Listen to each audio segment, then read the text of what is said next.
The GTX 970 was one of the best bang for the buck cards of 2014. How does it hold up in 2021?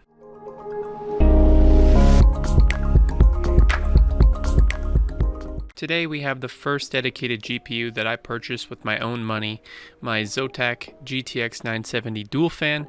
It had a reasonable launch price of $329 USD.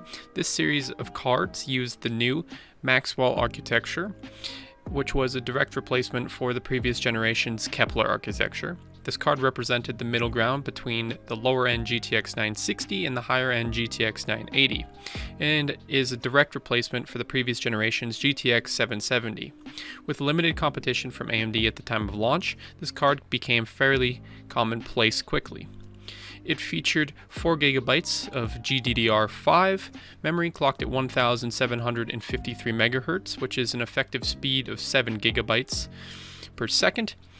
It had a whopping 1664 CUDA cores with a base clock of 1050 MHz with a boost clock of 1178 MHz.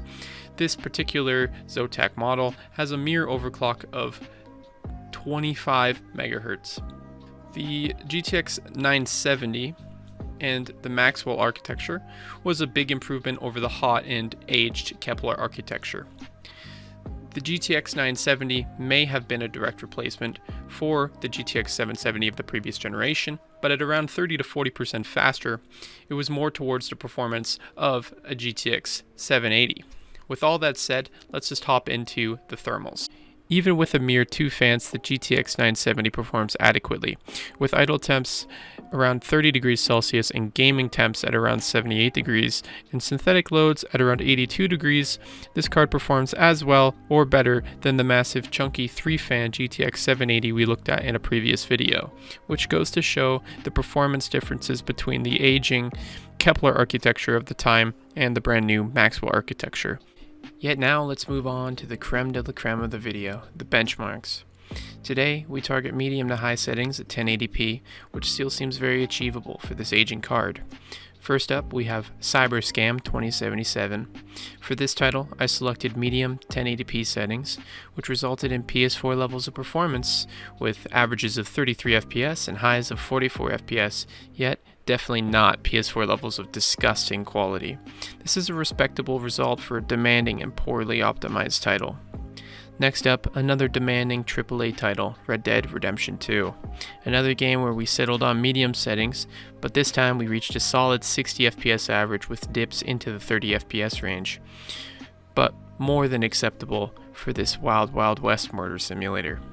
Switching away for the AAA titles for a moment, we switch over to competitive esports titles and find ourselves in Valorant, which is a game that's not my cup of tea, but the 970 sure enjoyed it as it breezed through with 185 FPS average on low. I chose low as it's an esports title, and more FPS is better than the game looking good in my opinion. Continuing with the esports titles, we find ourselves in one of the OG FPS games, Counter-Strike. Now we pick up low settings here again as it's an esports title, and we find ourselves with a thrilling 161 FPS average with highs into the 200 FPS range, yet with the dreaded drops into the 40 FPS range in smokes, which is really unfortunate.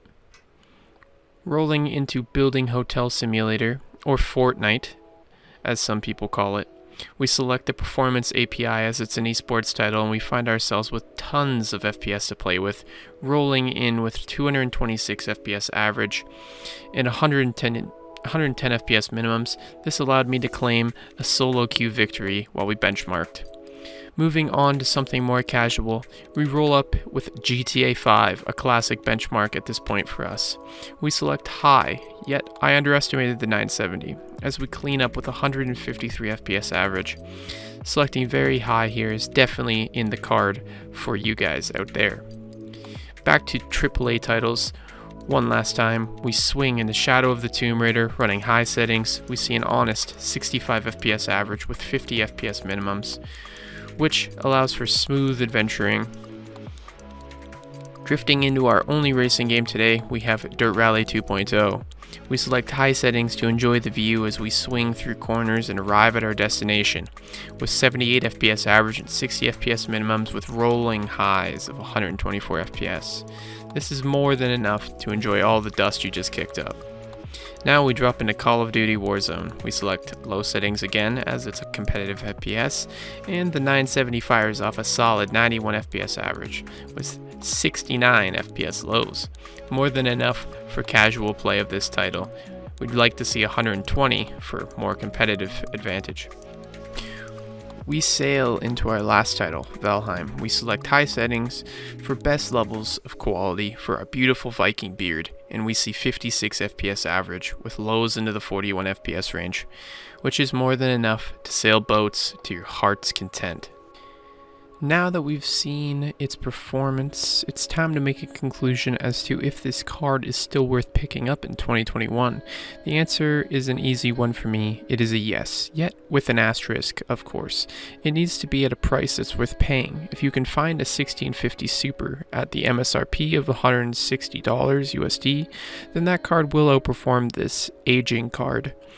This card is around the performance of a standard 1650 and will be a decent card for another year or so until you can upgrade after the GPU shortage nightmare is over. I hope you found this video helpful. I'm BHATech Hunter, and have a good day. Today's video was brought to you by us. BHATechstore.com is now live.